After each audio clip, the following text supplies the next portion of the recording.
Assalamualaikum warahmatullahi wabarakatuh. Nama saya Dayamanda Mustika. Di sini saya akan menyampaikan materi tentang nafsu insan atau nafsu manusia. Sebagai makhluk ciptaan Allah Subhanahu wa taala, setiap manusia jiwanya diberi dua jalan, yang itu jalan takwa dan jalan fujur atau kesesatan. Kita diberi kebebasan untuk memilih yang baik atau yang buruk. Sebagaimana firman Allah Subhanahu wa taala dalam Quran surat Asy-Syams ayat 8 yang artinya, maka Allah mengilhamkan kepada jiwa itu jalan kefasikan dan ketakwaannya.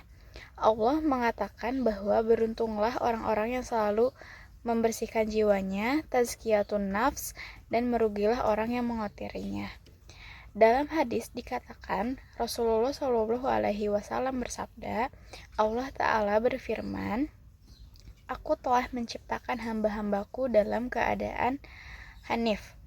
Lalu syaitan datang kepada mereka, kemudian menyimpangkan mereka dari agama mereka. Hadis riwayat Muslim.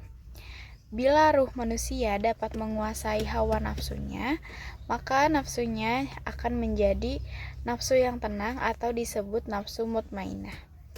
Namun, ada juga manusia yang dikuasai oleh nafsu serta cenderung kepadanya, sehingga kecenderungannya pada kejahatan atau kerusakan.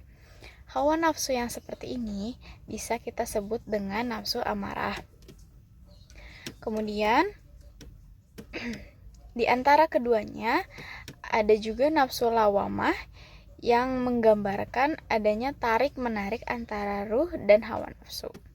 Adapun ciri-ciri dari ketiga nafsu tersebut, yang pertama, nafsu mutmainah, yaitu cirinya jiwanya selalu tenang dan pribadi nafsunya tenang ini selalu berorientasi untuk berzikir kepada Allah Subhanahu wa taala.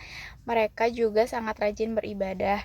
Ada beberapa ayat Al-Qur'an yang menjadi dalil nakli dari poin di atas. Yang pertama ada Quran surat Al-Ankabut ayat 45 yang artinya, Bacalah apa yang telah diwahyukan kepadamu, yaitu Alkitab Al-Quran, dan dirikanlah sholat. Sesungguhnya sholat itu mencegah dari perbuatan-perbuatan keji dan mungkar.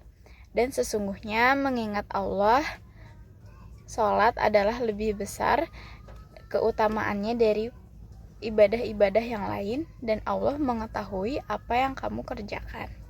Yang kedua, ada surat Ar-Rod ayat 28 yang artinya yaitu orang-orang yang beriman dan hati mereka menjadi tentram dengan mengingat Allah. Ingatlah, hanya dengan mengingat Allah lah hati menjadi tentram. Dan ada juga hadis dari Abu Umamah bahwa Rasulullah Shallallahu Alaihi Wasallam bersabda, katakanlah, ya Allah, aku memohon kepadamu jiwa yang tenang dan keimanan atas pertemuan denganmu, ridho atas ketentuanmu, dan rasa puas atas pemberianmu. Hadis riwayat Ibnu Asakir. Yang kedua adalah ruh yang ada tarik-menarik dengan hawa nafsu atau yang disebut dengan nafsu lawamah, yaitu cirinya selalu berorientasi pada akal. Jiwanya dikatakan jiwa yang selalu menyesali diri sendiri, kadang tertarik oleh godaan syaitan sehingga hawa nafsu menguasai dirinya. Terkadang ia teringat dan kemudian kembali kepada Allah. Mereka senantiasa ragu dengan apa yang dikerjakan dan bimbang atau ragu dalam beramal. Dalil naklinya adalah yang pertama ada Quran surat An-Nisa ayat 137 yang artinya, sesungguhnya orang-orang yang beriman kemudian kafir, kemudian beriman pula, kemudian kafir lagi, kemudian bertambah kekafirannya, maka sekali-kali Allah tidak memberikan ampunan kepada mereka dan tidak pula menunjuki mereka kepada jalan yang lurus. Yang kedua ada Quran surat An-Nisa ayat 143 yang artinya mereka dalam keadaan ragu-ragu antara yang demikian iman atau kafir, tidak masuk kepada golongan ini. Orang-orang yang beriman dan tidak pula kepada golongan itu orang-orang kafir, maka kamu sekali-kali tidak akan mendapat jalan untuk memberi petunjuk baginya. Ada dari Ibnu Umar radhiyallahu anha, Rasulullah shallallahu alaihi wasallam bersabda, perumpamaan orang munafik itu seperti domba yang tersesat di antara dua kambing, yaitu kadang ia bergabung dengan kambing ini dan kadang bergabung dengan kambing yang satunya lagi dan tidak tahu mengikuti kambing yang mana. Hadis riwayat Ibnu Jarir. Yang ketiga, ada ruh yang di bawah pengaruh hawa nafsu atau yang disebut nafsu amarah. Cirinya, selalu berorientasi pada syahwat, jiwanya selalu menyuruh pada kejahatan. Hawa nafsu selalu dipenuhi dengan keinginan untuk mengalahkan ketaatan dan kepentingan ibadah. Manusia pada dasarnya berorientasi pada syahwat, namun diperlukan pengendalian terhadap syahwat itu melalui zikrullah.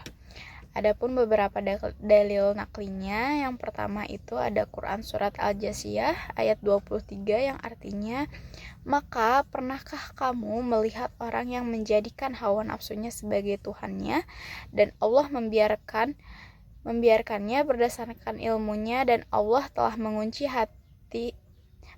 mati pendengaran dan hatinya dan meletakkan tutupan atas penglihatannya.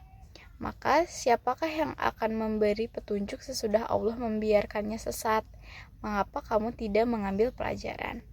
Yang kedua, ada Quran surat Yusuf ayat 53 yang artinya, dan aku tidak membebaskan diriku dari kesalahan, karena sesungguhnya nafsu itu selalu menyuruh kepada kejahatan, kecuali nafsu yang diberi rahmat oleh Tuhanku. Sesungguhnya Tuhanku Maha Pengampun lagi Maha Penyayang.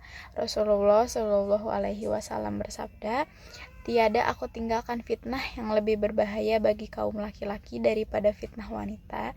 Dan Rasulullah Shallallahu alaihi wasallam bersabda, dunia merupakan harta benda, dan harta benda yang paling baik ialah wanita yang soleha. Jika dipandang ia menyenangkannya, jika disuruh ia taat, jika ditinggal ia menjaga kehormatan dirinya dan harta suaminya. Sekian materi yang saya sampaikan. Terima kasih. Wassalamualaikum warahmatullahi wabarakatuh.